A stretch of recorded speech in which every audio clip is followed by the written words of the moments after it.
হ্যাঁ, ঠিক আছে।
Hello.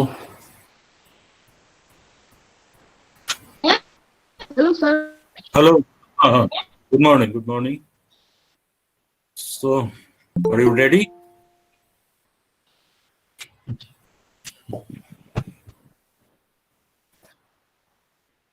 Yeah. No problem. No problem.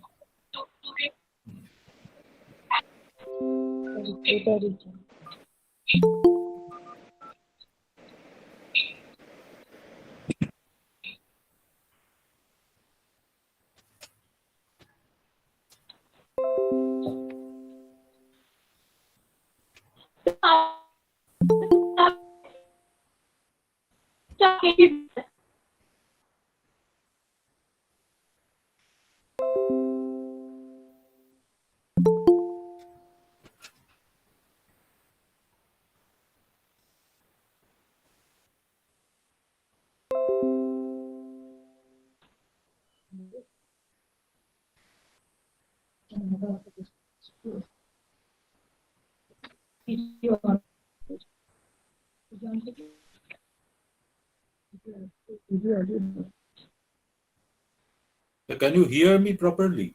Yes, sir. Yes, sir. Hello. Okay. That's important. Okay.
হ্যাঁ, professor Sinha আমি এসে গেছি। Good morning. Good morning. কেমন আছেন? মানে আছি আর কি, বেঁচে আছি। সে তো সবাই আমরা। মানে ভয় আছি আর কি, যে কোনো দিন কামড় খাবো আর কি। হ্যাঁ, আমার তো নেক্সট ডোর নেবার চলে গেলেন দুজন ছাত্র, তারপরে কলিগসরা তো বটেই, হরিদা টরিদা সব। হ্যাঁ, ঠিক। আমাদেরও চেনা পরিচিত অনেক লোক, আমার এই মানে 10 নম্বর বিল্ডিং এর মধ্যেই অনেকের হয়ে গেছে আর কি। তবে বাকিলি তারা কেউ চলে যাননি, একজন চলে গেলেন কোভিড নন আর কি, তার মানে কোমরবিডিটি ছিল নানা রকমের। হ্যাঁ, সেটা তো একটা হচ্ছে। সেটাই।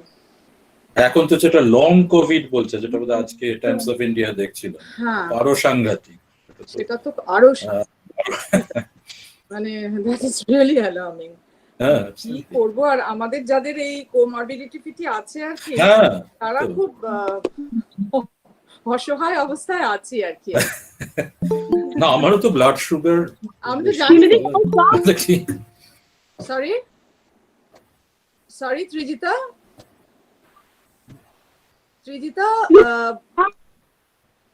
শুনতে পাচ্ছি না রে, তোর কথাটা শোনা যাচ্ছে। হ্যাঁ, স্টার্ট করতে পারি। প্রফেসর শুরু করা যায় নাকি?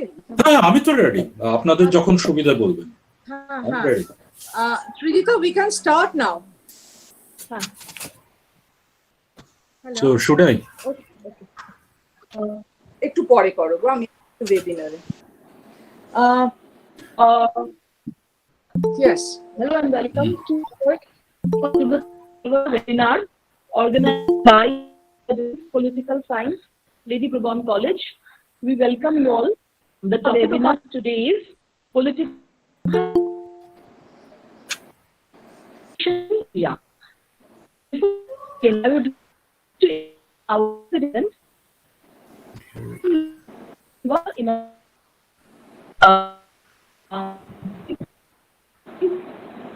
Well, I find some difficulty hearing actually. You are not quite audible, Trijita or Piyu. I can't understand who is this here. but you are not audible.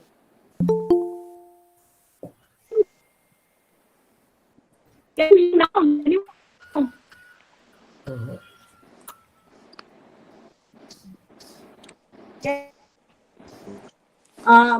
I think I should give the welcome address. I should start it right now because we are already, I think. Respected Professor Sinha, head of the department and professor of political science, University of Calcutta, respected organizers, that is the department, postgraduate department of political science, headed by Dr. Shuriti Rai, Lady Brabourne College, respected participants and our beloved students. It's a wonderful occasion when the department has organized a one-day webinar, and the webinar is being started now. The topic seems quite interesting. It's absolutely timely. Political economy of public policy positioning India. There are deep nuances of politics when economic decisions are taken by a government in a democratic setup. India is no exception in this regard, I guess. The moot question, the debatable question, however, is whether the political economy of government policy decisions in India is significantly different from the political economy of those of the West. In standard textbooks, the political economics that we usually come across is based on the experiences of mature Western democracy that functions in an environment of affluence. By affluence, we include political awareness of voters as well. So the crucial question is, in what sense lack of affluence can have an effect on government decision making. In all democracies, what really matters is numbers. In a country like India, the poor outnumbers the rich in a very big way, we know. So it may appear that the political party in power, which is certainly concerned about the next elections, will adopt only pro-poor public policies. But if that had actually happened, we would not have witnessed so much poverty still existing in our country.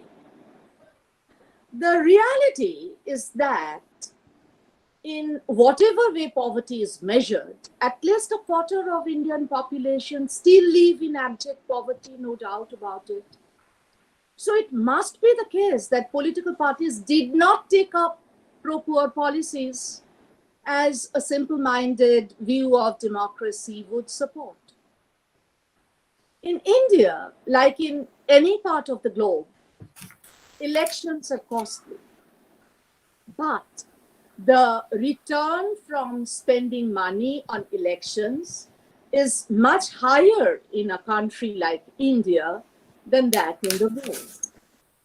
Political propaganda here is more effective because the political culture of majority of our voters is only parochial instead of subject or participant, as found among voters of the West. But this is not the only reason. In many instances, we find direct transfer of benefits at a personal level, leading to what some economists would term as clientelistic politics, though costly, yields high political returns. So instead of adopting general pro-poor policies, it is often politically worthwhile to spend money on the election-related issues. It is well known that elections are funded by the rich. Elections are costly and they are funded by the rich. So the political parties have to strike a very fine balance between implicitly pleasing the rich and apparently satisfying the poor. This is also a struggle, of course, of a different sort from the meaning that Marx had. But I think that this class struggle is no less important. Like many economists also, they also think so.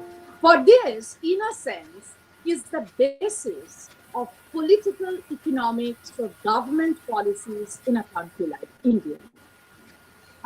No, I'm not going to linger my speech anymore because I'm not the speaker today. In fact, we're eagerly waiting to learn from our very learned speaker, and I'm pretty certain that after his speech is over, everybody present here in the room and many others, we will be able to know a lot more new things and a lot more new ways of explaining them. Everybody present here will get more and more engaged and more and more. I wish this one day will be a grand success. Thank you.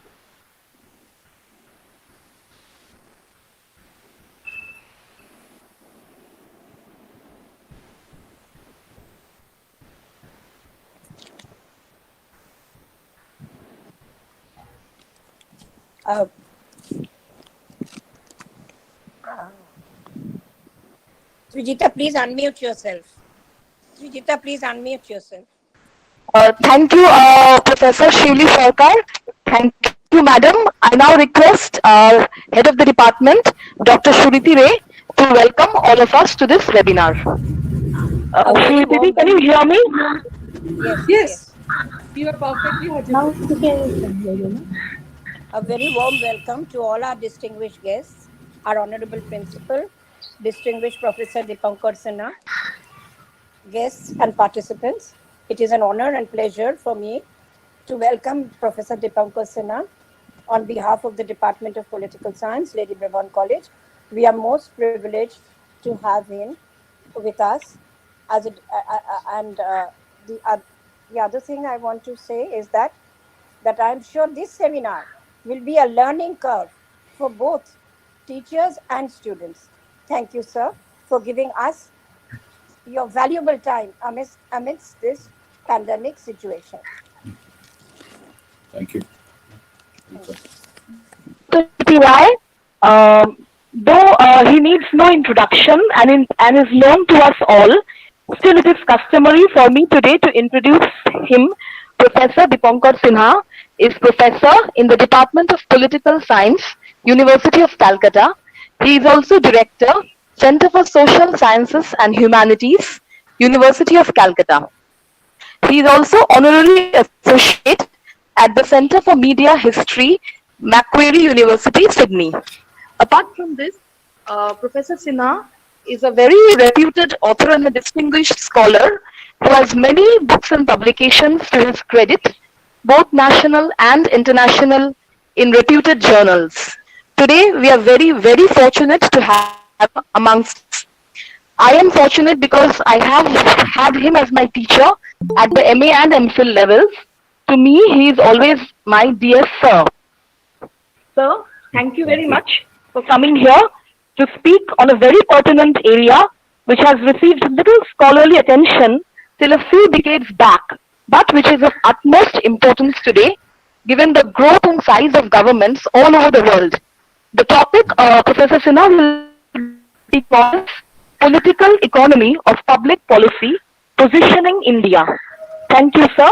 Sir, you can speak now. Thank you.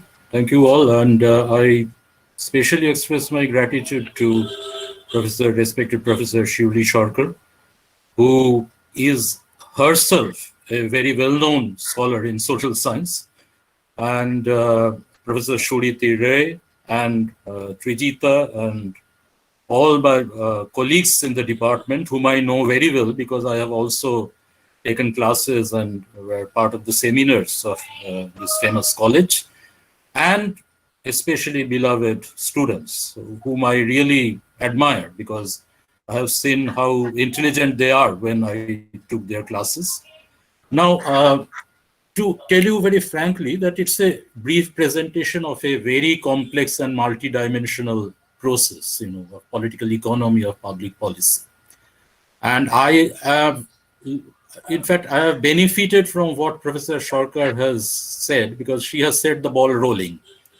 So what I will argue, what I will say, I will deduce it from her, observations, because I think the introductory part is done, because she has done it so very meticulously.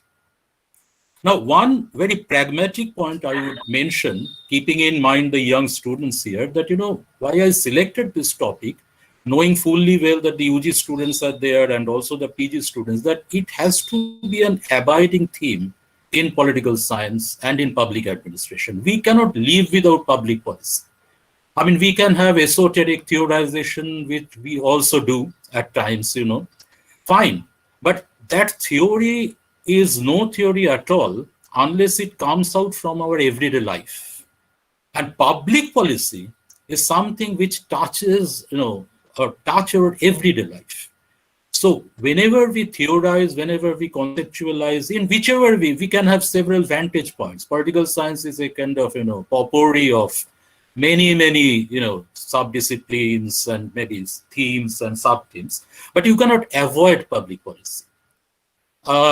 Unfortunately, I would say, unlike in North India and South India, where public policies are studied in several ways, in Eastern India, I think from political scientists and even from public administration scholars, it gets a little less attention. But we cannot afford to do it. So I chose this topic keeping in mind that whichever way you go in future in terms of your career, you may be an academic, you may be a bureaucrat, you may be in media, wherever, you may be in NGOs or various civil society organizations, community-based organizations, you cannot really do well without understanding the mechanics of public policy. And I'm sure that with the intelligence level that you have in this college, of the students, that will be, I think, slightly fruitful for you. Now, my prime argument is this, that analyzing public policy in contemporary India requires the understanding of the quote-unquote new reality. What is the new reality? It is that the market forces are steadily taking over the reins of governing. That we have to, keep in mind when we try to approach public policy. I mean, the way, say, I was taught public policy or public administration by my very illustrious teachers in Calcutta University, Department of Political Science, and Professor Sarkar would also, I think, agree, as they were really very, very well-known scholars. But, I mean, to them, the role of the market was somewhat, secondary, because they were teaching us at a time when there was state monopoly over development. The Indian state was the be-all and the end-all. Yes, there was the market, of course, but the state would hold the reins of power. But when I teach public policy today, I cannot afford to do that. I mean, that would be kind of a Jurassic kind of view if I say that market is secondary, because we know that the market is there very much determining things. So we have to keep in mind that the market forces are taking over the reins of governing, and that causes the paradigmatic shift from the government to governance in the post-liberalization India. And that is why you will see in the on the screen, you can see the synopsis. The state market relations in post-liberalization India is very, very important. Now, I would make a provocative point, and we can have discussions if you have any doubt about it, that Indian political science and Indian public administration are still very state-centric. We are yet to come out of our, obsession with the state. Now, market, we usually leave it to the economists. Now, as Abhijit Binayak Banerjee and Esther Duflo in their last book, on page 5, we will find, they say that it is dangerous to leave economists to the economists. So why should we see in the political scientists leave the market to the economists? Synopsis? yes, economists must be consulted. We must, because there are some leading lights, in economies. Some of the best brains of social science are in economics, as we all know. We must borrow from their ideas. We must, explore their ideas. But we must have our own take on public policy as political scientists. Otherwise, where is our identity as political scientists, or say scholars in public administration? So market mechanics, in order to understand, we must consult the economists and some of their brilliant theorizations of public policy, as hinted by Professor Sarkar when she was providing the introduction. But at the same time, we must have our own vantage point as political scientists. Now, here, political economy, is based on the interplay of the state and the market. And because the state and the market are the prime actors in policy making and policy implementation. So whenever, in the contemporary times, whenever we are trying to understand public policy, explore public policy, we have to keep in mind that the state and the market are acting in tandem. It is not just the state with a secondary role given to the market, or market playing a marginal role. Now, about public policy, let's try to define a very complex, concept. I would go by, Geoffrey Vickers, who made a very, very comprehensive, provided a comprehensive definition of public policy. He says that public policies are decisions giving direction, coherence, and continuity to the courses of action for which the decision makers are responsible. So there are the decision makers who are involved in public policy. In public policy, the prefix public means governmental, and public also means people, as Professor Sarkar has also eloquently mentioned just now. Now, so it is, three attributes are identified by Vickers: direction, coherence, and continuity.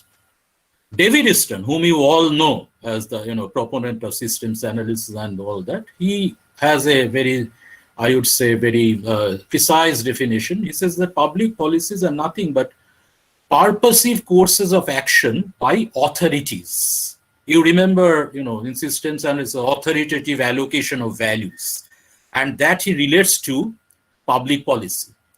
Now, so for the political scientists and public administration scholars, I think it is very, very important to raise a question, and that is our question, perhaps. The prime question is, who are in control when we talk of public policy? When Professor Sarkar was mentioning about the pro-poor policies and the complex dynamics of that, policy making and policy implementation, everything is done in the name of poor. Well, who would dare to say that, look, I am adopting a policy which is against the poor, in favor of the rich? Even if it is, nobody will mention it. You know why? And there is, elections and, the vote bank and all that.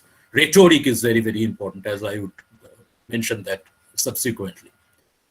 I like, one observation by Thomas Dye about public policy. I find it very fascinating, very, very provocative.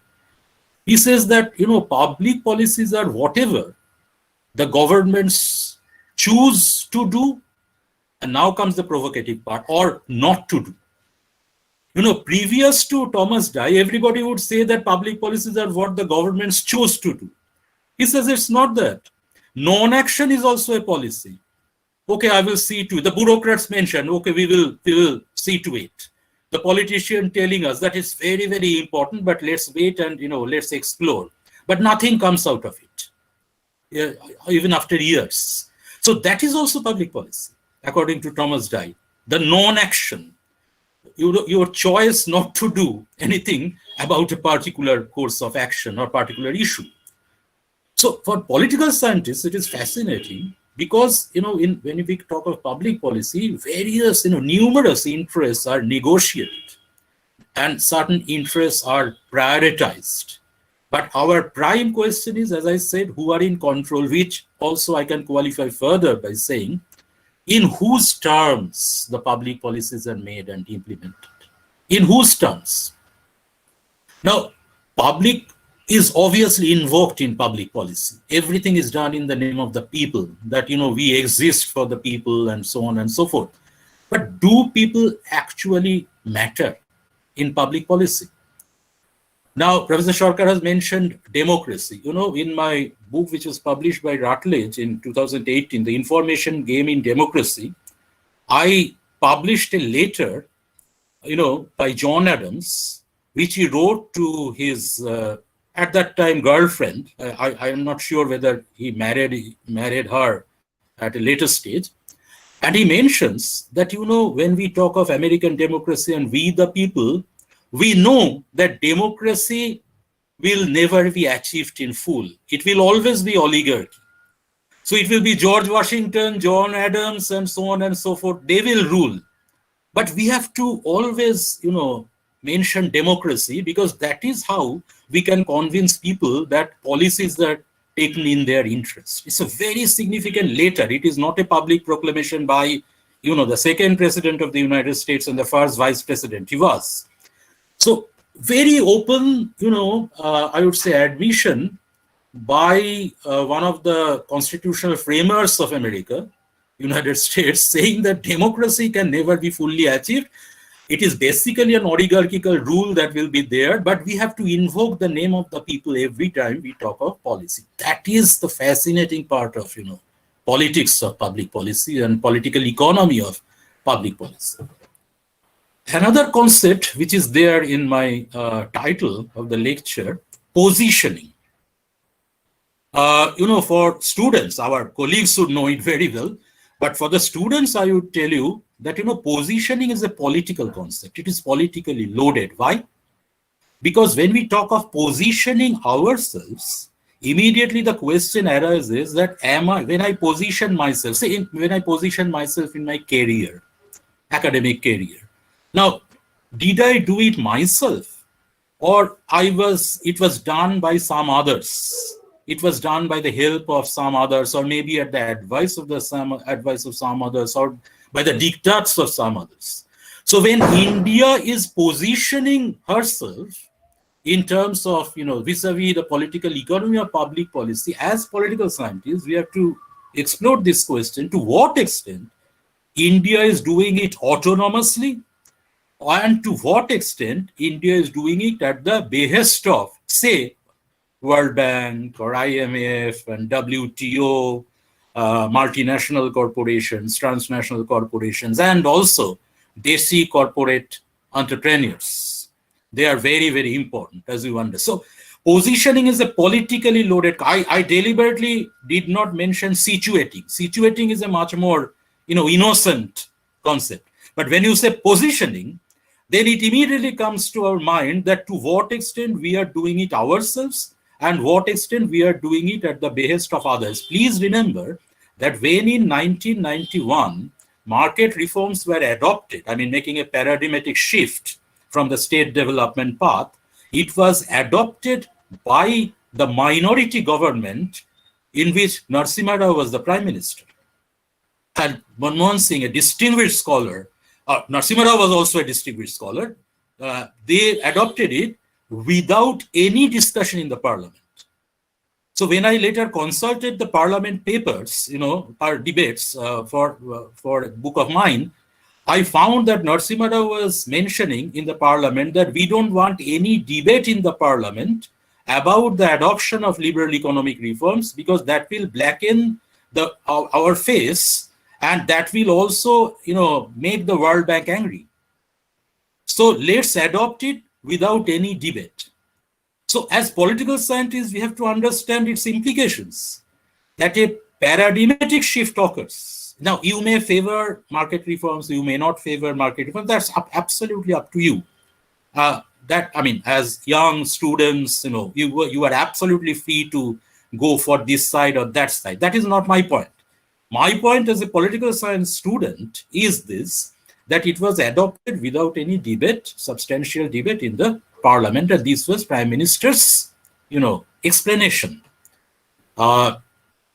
So this has to be under the positioning is very, very important. I mean, when we talk of positioning India.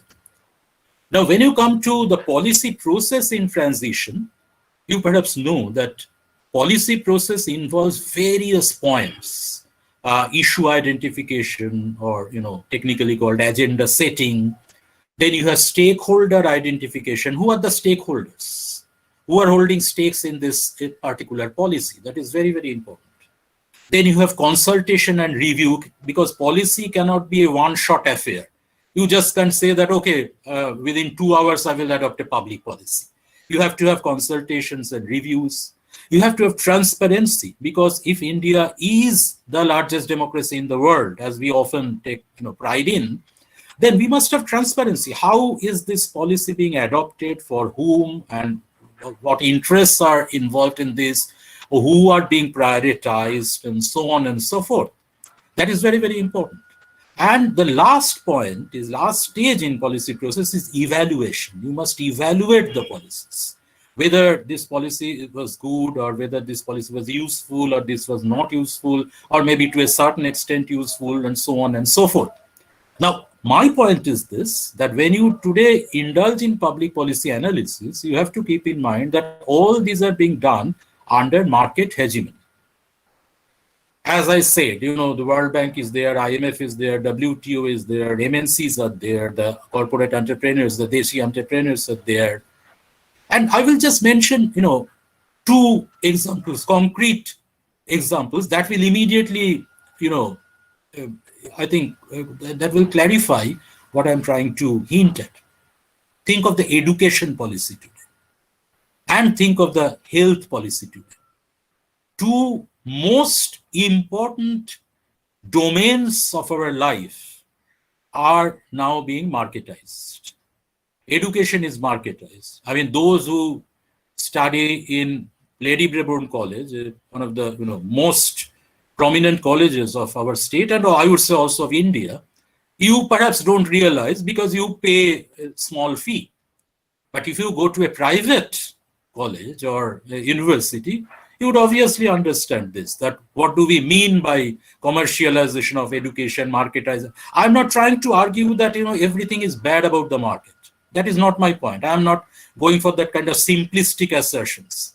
Market is also important. I mean, perhaps we have also faltered in relegating market for a long time to the background.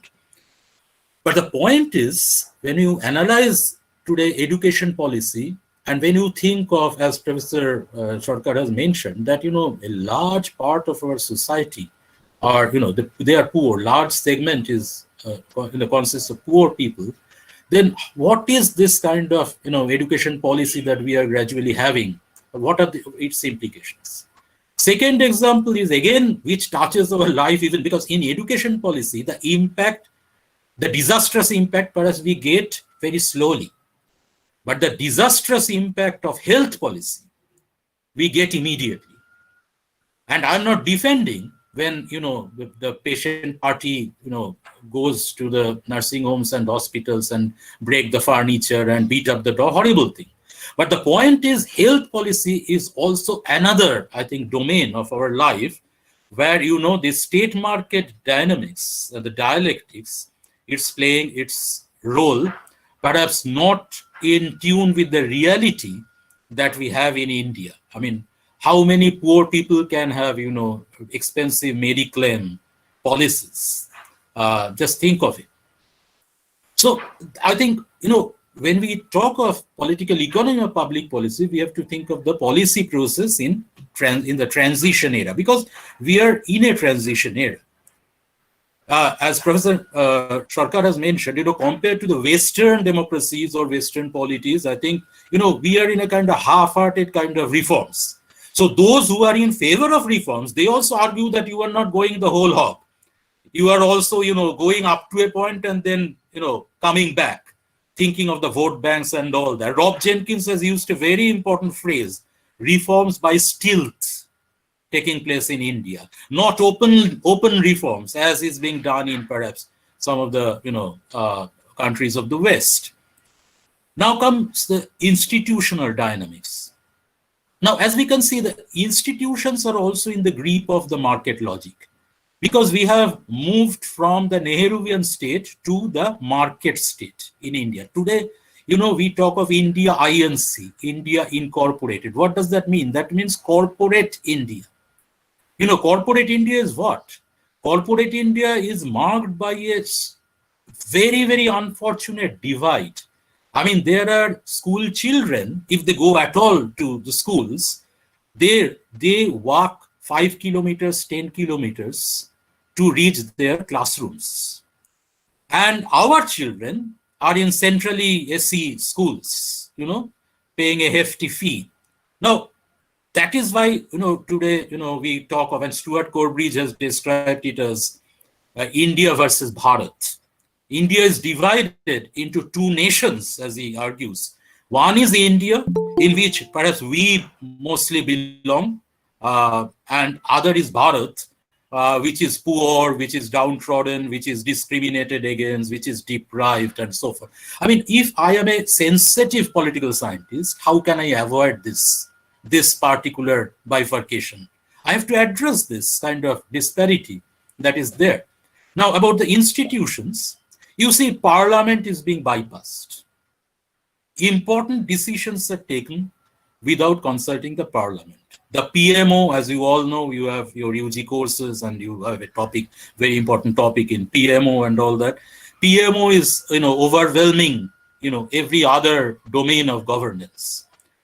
The glaring examples of institutions coming under the grip of the market logic is the removal of the Planning Commission and the coming of the Niti Aayog. Now, Niti Aayog, please remember, because you were students of political science, Niti Aayog was created by an executive order, not by an act of parliament. So, an agency which which is now determining our lives, which is determining our fate in development, has been created by an executive order. And please go to the website of Niti Aayog, which I have also mentioned in the UG syllabus, recommended that please see it. You will see that it has non-statutory status. It has non-statutory status. It is headed by a chief executive officer, CEO.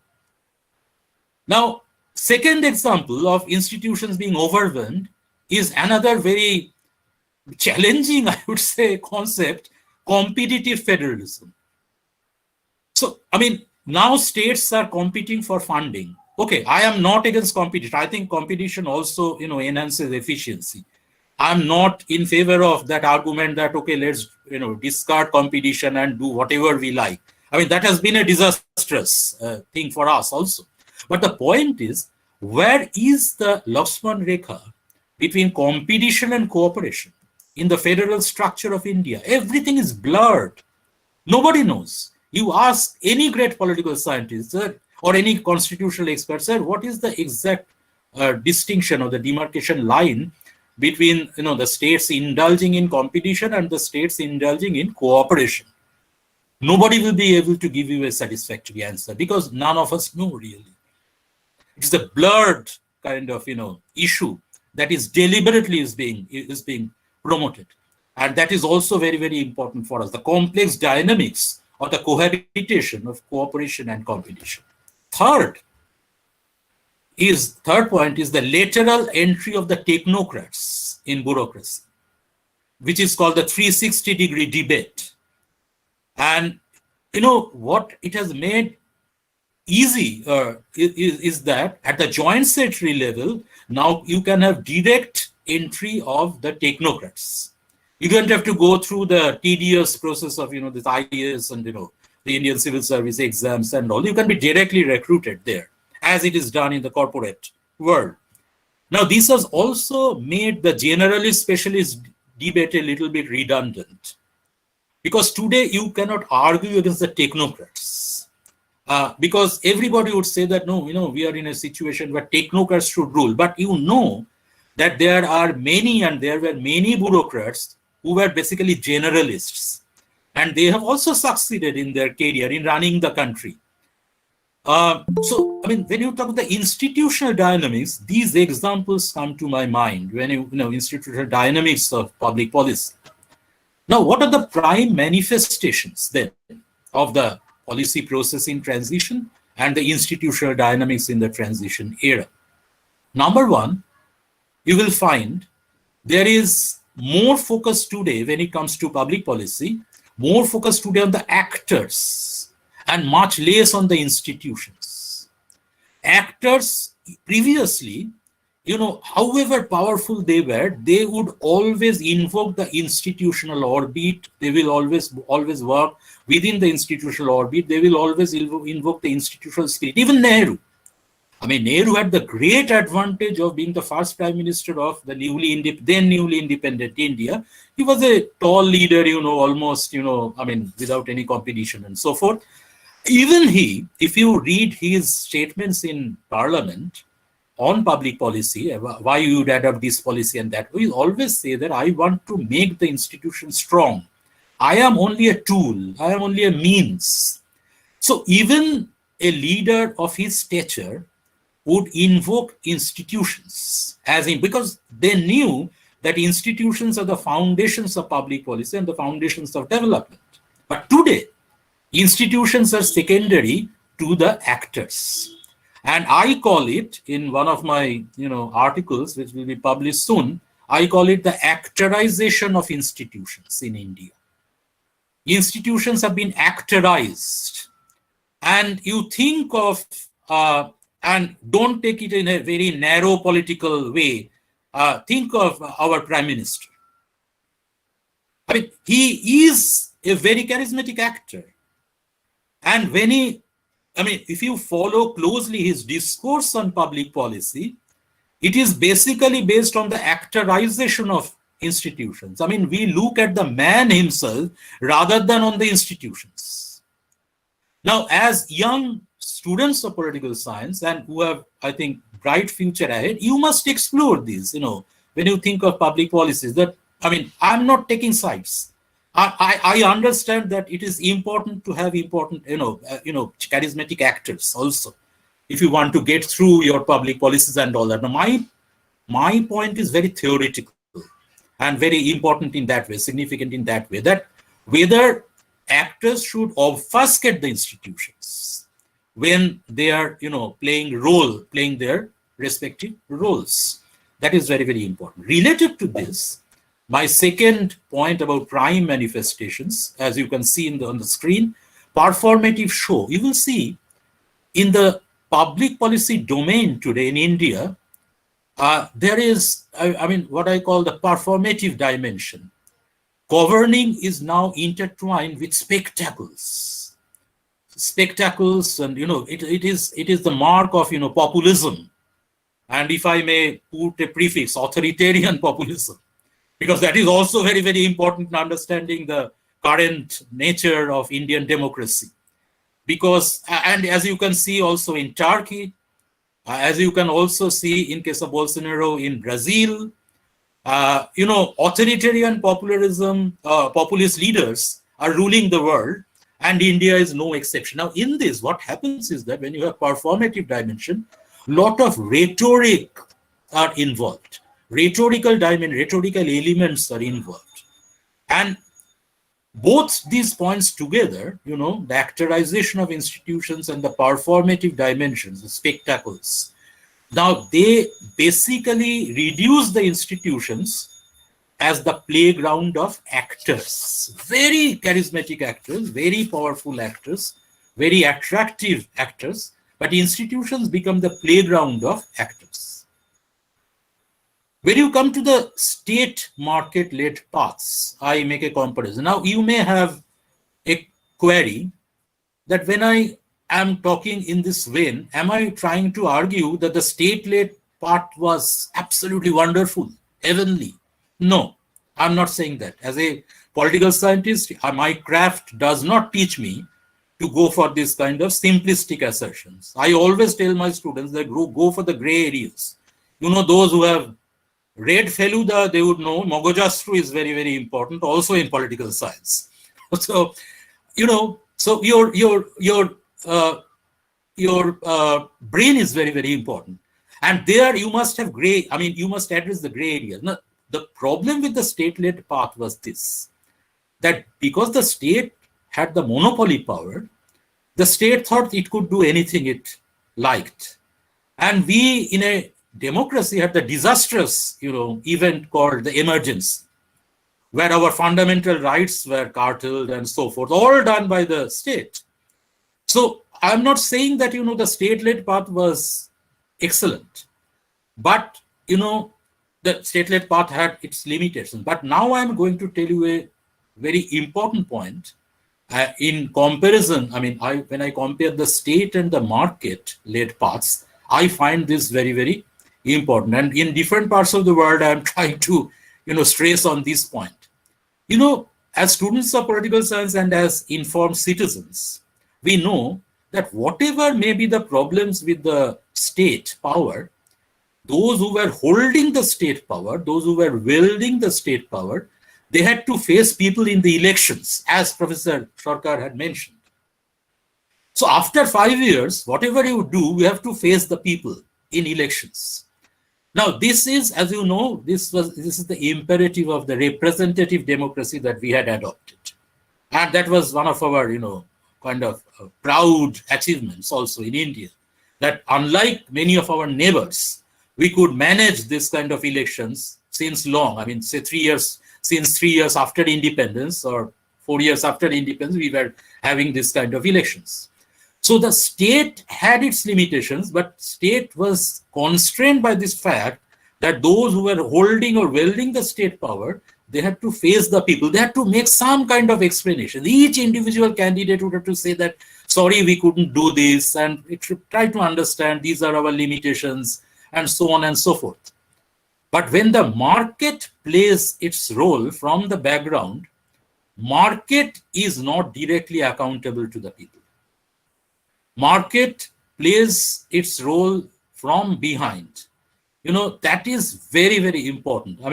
Market does not face the people directly. It acts from behind. And I use a term in this context. This is my own term. I say that Indian state has become a Shikhondi state. You have read Mahabharata, you know that the guru was being, the disciple was trying to assassinate the guru, Dronacharya, by keeping Shikhondi in front, because Dronacharya would not, hurt Shikhondi, because Shikhondi belonged to the third gender. Now the state has become, the Indian state has become the Shikhondi state. The market is playing its own games. The market is overwhelmingly determining its policies, but look at us. We are the common people. We always try to understand it in the statist lens. We accuse our ministers. We accuse, our bureaucrats. We say that you are not doing this for me. You should have done this for us. But we hardly know that when a public policy is adopted in this new reality, the market has played, the market forces, the corporate forces have played their own role. But I cannot tell you that about this specific public, except perhaps telecom, where you know that one particular company is always there, trying to influence everything. In other public policies, you just can't identify, as a common citizen, what are the market forces who are determining that particular public policy. We always think of the state players because of the same reason that I mentioned, that they are in the forefront and the market forces are in the backstage. That I think is very, very important to understand the political economy of public policy in recent times. Policies are the lifeblood of governance. But what is happening in India and in certain other parts of the world also, think of a person like Trump. Policies are becoming closed-door one-shot acts. Closed-door one-shot acts. Say we had a very important policy of demonetization, about which even the finance minister, the then finance minister, who is no more, didn't know. He was not informed. So policies, that is why I say actorization of institutions. And that is why I say that they are becoming one-shot acts. Momentous decisions about public policies are taken in private. And now I go back to John Adams. Democracies are turning into oligarchy. or oligarchies. Because democracy, as I always try to argue, is an information game. Why it is a game? Because public policy is also an information game. Why? Because it is a game of inclusion of information and exclusion of information. Simultaneous inclusion of information and exclusion of information. So you try to project certain information, promote certain information, and you try to suppress certain information when you enact public policies. Now, this kind of managerial, strategies have to be critiqued, have to be analyzed, have to be explored by political scientists, because, as political scientists, we know that democracy can be achieved only by slow political deliberations. I deliberately mentioned slow, S-L-O-W, slow political deliberation. You must have slow debates. You cannot have Ardav Goswami-like debates in democracy. You must have slow debates. You must try to understand the arguments of the opponent, and then you must try to convince him or her that, look, this is important. And you also have to accept, if you think that their points are much better than yours, much stronger than yours, you have to accept that. Now, this is a slow process. We have, moved into such a fast society today that, public policies are being victimized for this in that way. This is marked by, what I call speed and immediacy. You have seen that very famous logo, or I would say slogan of Samsung, which I find very interesting, because now we are into this, information revolution era and all that. Samsung's logo or slogan is, next is now. Next is now. That what does it mean? That we are in such a fast society that you cannot wait for the next to occur. The next has to be now. Everything has to be now. So if I have one cell phone today, or say one iPhone today of one particular version, I must have the second one immediately. I cannot wait for it. I have to be in the queue night long to get it. Now, if this affects public policy making, then it is I would say, a very, very dangerous trend that we are having in democracy. Why? Because slow deliberations expose conflictual dimensions. Fast, instantaneous deliberations avoid conflicts, undermine conflicts. And the public sphere, which is the infrastructure of democracy, public sphere is undergoes a kind of shrinkage because of this. We must have debates. There are no debates on major issues in India today. We are much more concerned, you will see, even in the media. Media is a prime, I would say, actor in this kind of thing, that we are basically, much more involved in secondary issues, avoiding major issues. Now, at the concluding part, I would raise a fundamental question, which is related to Professor, that's why I said Professor Sarkar has set the ball rolling. Think of this question and try to address this question. How public is public policy? When we talk of public policy as political scientists, we have to be skeptical. We don't have to be pessimistic. We have to be pragmatic and skeptical, because skepticism, as Bertrand Russell has reminded us, skepticism is creative. If you accept everything in a congratulatory manner, that, sir, whatever you have given us, it's excellent. We are so happy with your policies. Then you are not a political scientist. You can be a very naive, very good kind of citizen. My guru, PhD guru, used to tell me that political scientists have to be bad human beings in questioning everything, in suspecting everything. You must have suspicion in your mind about everything. So how public is public policy, that we have to explore as political scientists. And that involves the question of access, which is the last point in my presentation. Now, I will explain access. When I say key issue, access, first question that we have to keep in mind, related to the question that I've just mentioned, identified, how public is public policy. First question is, who have access? Who in our society have access? Because ours is a divided society. Ours is not no society is homogeneous, but India is an inequitable society. So I may think of changing my 5 lakh card to 20 lakh card, and there is a co-citizen of mine living in my neighborhood who thinks that, okay, I get 10 rupees today. Yeah, it would be wonderful if I get 20 rupees. Then I can have much more food. We live in the same neighborhood. I live in a neighborhood where there are poor people living. So who have access? That is very, very important. Now, related to that question is who are being left out? Who are being left out when we enact public policies, when we implement public policies? The third related question is who decide? Who are the decision makers? I mean, what are their backgrounds? We have to check background. We have to make background check. And also for whom? For whom the public policies are being, introduced, implemented. The last point that I would mention is a theoretical point, but important. It is related to our everyday life. The problem with political science, Indian political science analysis or analysts, is that we have too much focus on what I call the object focus. Too much guided by object focus. We are much more concerned with which, W-H-I-C-H, which. Which is important. But our prime concern should be, as from political scientists, and if we want to be, fruitful political scientists serving our society, we must have focus on the subject. Now, what is the subject focus? Who? Who is important? I'm not saying that I'm not going for a binary equation. I'm not saying that, okay, discard which and only concentrate on who. But I'm only saying that we must concentrate on who and relate it to the which question.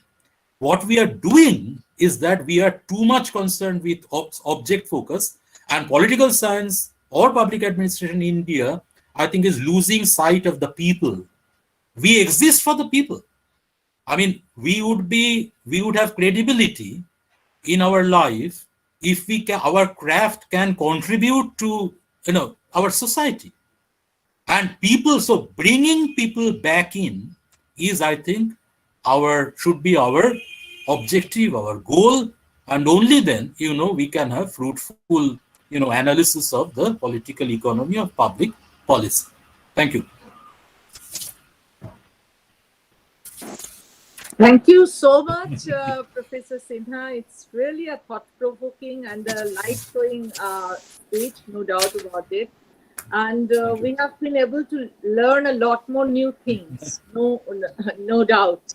I think everybody present here will be able to get some new information, very, very new, very, very recent, and so lucidly explained. I am dedicated. Thank you. Thank you, Professor Sinha. Thank you, sir, for your wonderful presentation. Professor Sinha has covered like most of the areas and in a most lucid manner. Like sir has dealt with such a complicated and a difficult topic, but in a very simple way for us and for our students. Thank you, sir.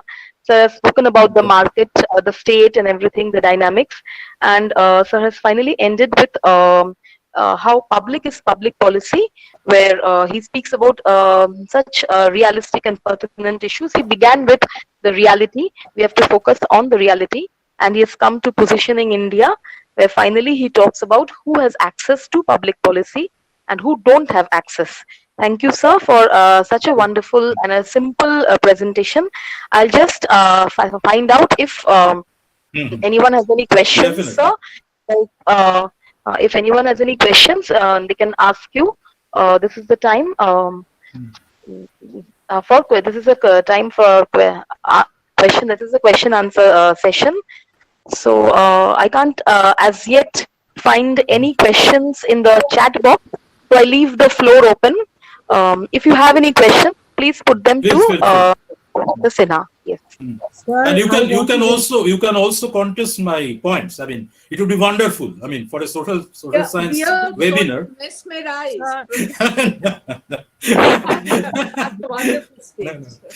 Srijita, may I ask one question to sir? Yes, definitely. Please. Yes.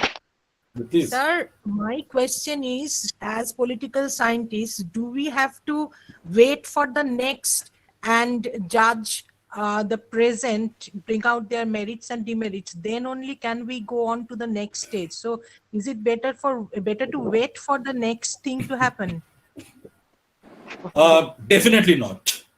Definitely not, because as political scientists, compared to historians, I would say our advantage is this, that we must face the contemporary times, and we must take up the challenge also. It's not easy, I know. I mean, whenever I say this, but that is our USP, I would say. I mean, now I am using a corporate expression, so that is our USP. That is our unique selling point, that we must negotiate the contemporary times, because as political scientists, I mean, we can perhaps, I mean, we are not, we don't have the crystal ball.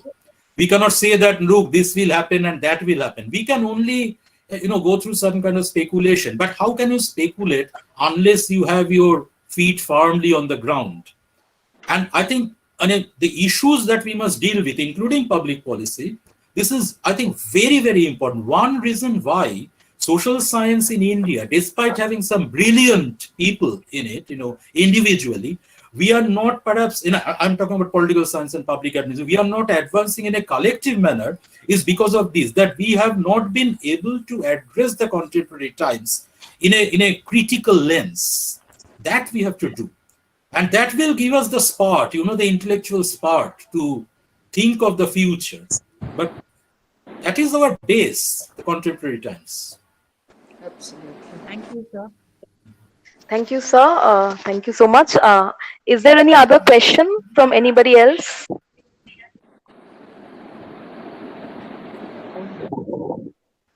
Okay. If there is no more question, I would like to once again thank Professor Sinha for delivering such a wonderful presentation. Yes, Simran, one second, sir. One of our students has a question. Simran? No, because Simran? when I used to take the class, there were a lot of questions. So I don't know. Simran, do you have a question? Yeah. Yes, ma'am. Yeah, please go ahead. Yes, please. Go ahead. So you talked about specialist and the generalist debate. Now that is going on, and I think specialist is important, is very important, because there are certain fields which require very specific knowledge. And would you please throw some light about this debate? Like generalists are more important in government services, in civil services. We should have more generalists, or we should have more specialists. No, I think, Simran, one point I have always abided by throughout my academic career, and that I have also mentioned. I think, the senior teachers you have, including Professor Shortcut, they all follow that. You must not think in terms of black and white. When I say that specialist versus generalist, or generalist versus specialist debate is becoming redundant, I am saying it, I am issuing a word of caution. I'm not saying that, look, what a wonderful world now we will have in terms of having specialists. Or I'm not saying that down with specialists, only you have generalists. We live in a world where, as you rightly mentioned, we need specialists. I mean, why don't you have IT specialists in the IT ministry? No problem. But at the same time, it is very, very important to have generalists also, because generalists have a broader perspective. Generalists can give you a broader perspective. So, I mean, the same, say, public policy that I am discussing with you, it can be done by, say, an engineer or a technocrat from an IIT, and that are excellent. I mean, they're brilliant people, there are. But when, as social scientists, we view public policy, we put it on a broader plane, right? So that is why there should be a judicious mix of generalists and the specialists. I also agree that in the times we live in, there should be more specialists than we used to have, say, in 1950s or 60s. There's no doubt about that. I am associated with the UPSC for the last 15 years directly, and I know that the top slots are being captured gradually by the specialists, and they are brilliant students. I was in IIT Kharagpur some time back, and I saw, the students were debating democracy, and I was wondering, oh my God, if they were studying political science, they could have been my students. But they're all from computer science and engineering, all sorts of technology disciplines. So I'm not undermining the entry of the specialists. What I'm saying is that you shouldn't do it at the cost of the generalists. You should have a judicious mix, because public policy involves a kind of broader, embarking on a broader perspective of life, of society, which social scientists can give you. You try to get their inputs and you go for technical things, no problem.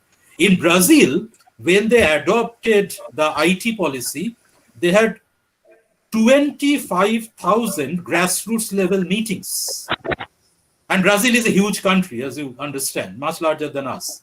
Yes. In our case, IT policy was adopted without any kind of because the argument was that common people, they don't know anything about technology. So why do you involve them?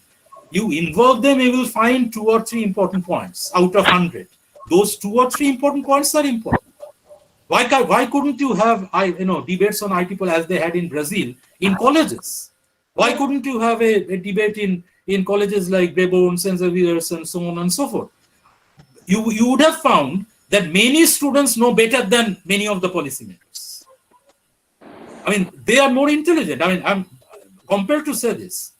But you would not have this because of the technocratic assumption that, look, these people there, they know nothing about technology. So why should they? If you have this kind of overlapping with your generalist colleagues, those who have studied, so then you are in trouble. So try to follow the gray area. That's my point. Thank you. Thank you, sir. Thank you. Hello, sir, there's a question. Yeah, please. Yeah, and I'll just read it out to you. Yeah. This question is from Abhijit Pathak.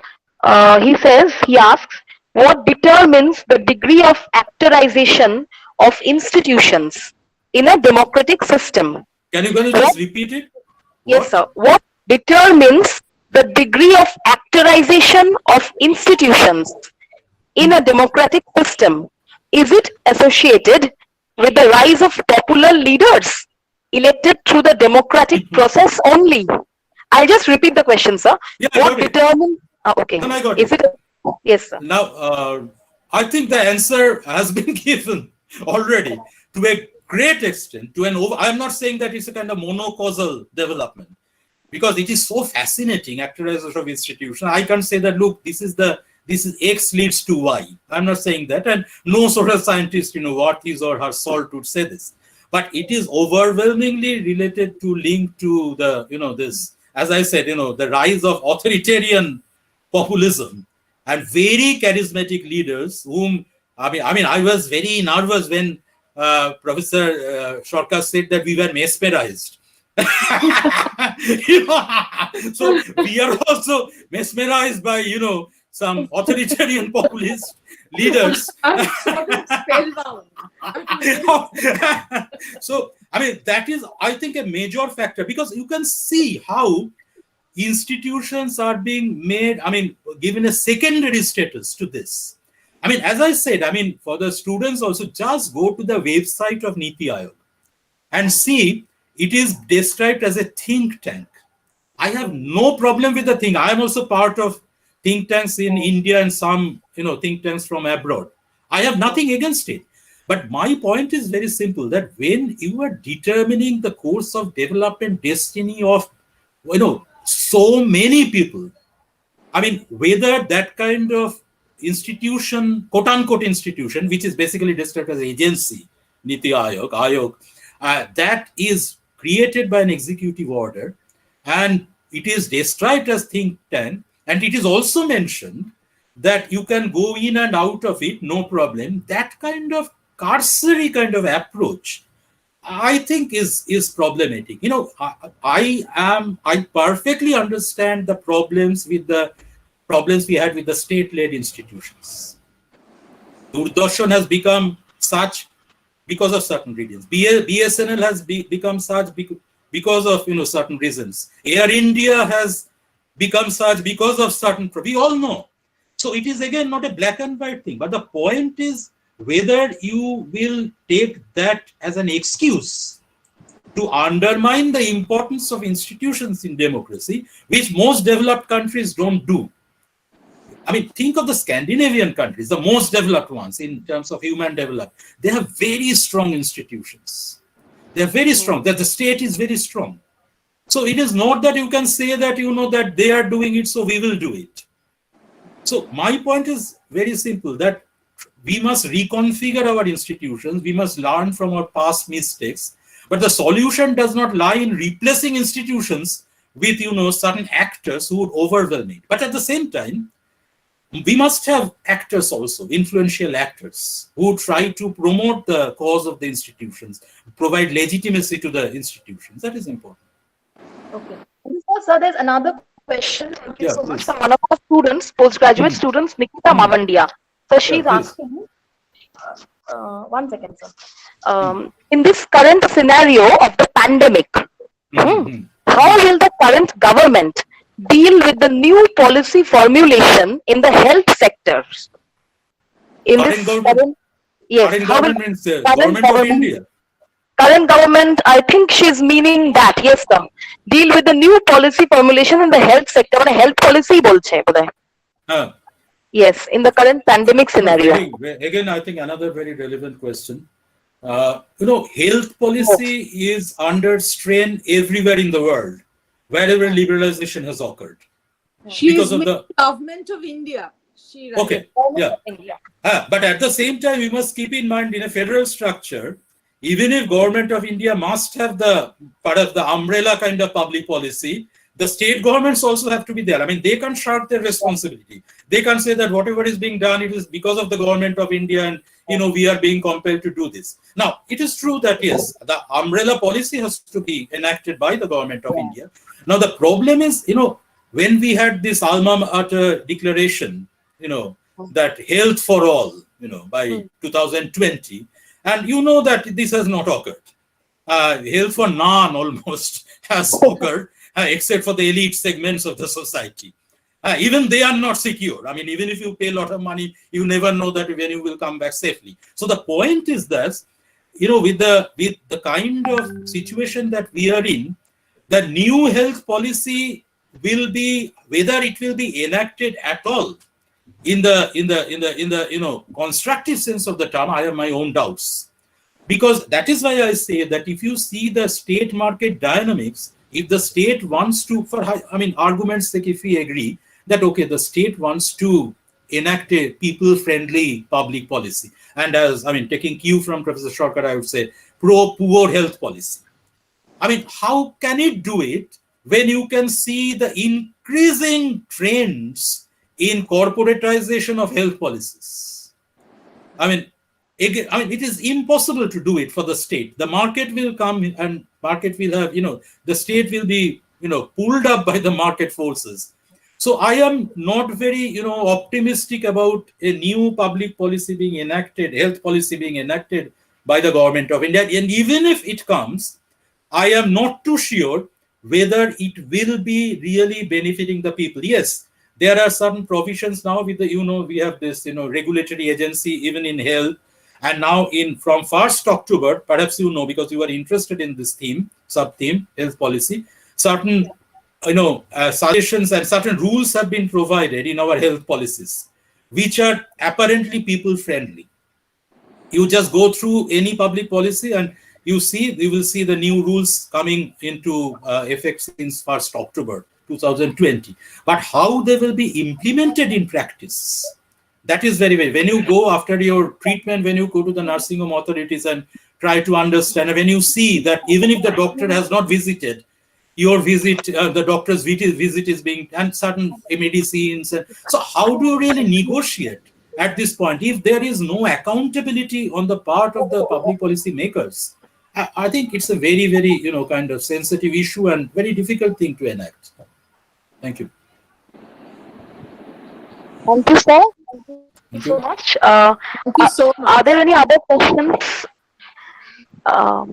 If there are no more questions, then I would like to thank sir once again, and I would request Shormista Di to please come and deliver the voters' thanks.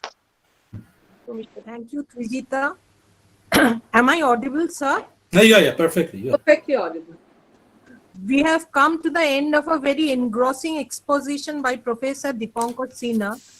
I, Shormista Sen, on behalf of the Postgraduate Department of Political Science, Lady Brabourne College, propose a vote of thanks to our esteemed speaker, Professor Dipankar Sinha, Professor, Department of Political Science, Calcutta University, for taking his valuable time off to share with us his valued views. I extend our sincere thanks to our chief patron, our principal Professor Shivli Sarkar, for providing encouragement and inspiration to us in this endeavor. I also thank Dr. Suriti Ray, Head of the Department of Political Science, for her untiring effort in holding the seminar. A heartfelt thank you to Dr. Piyu Ghosh, Dr. Trijita Gonsalves, and Lamu Shening Bhutia for putting an all-out effort to make the seminar a grand success. I also thank esteemed participants of the seminar. A big thank you to our beloved students. I also thank Richa Mehrotra and her team for making the technical arrangements required to hold the seminar. Thank you. Thank you.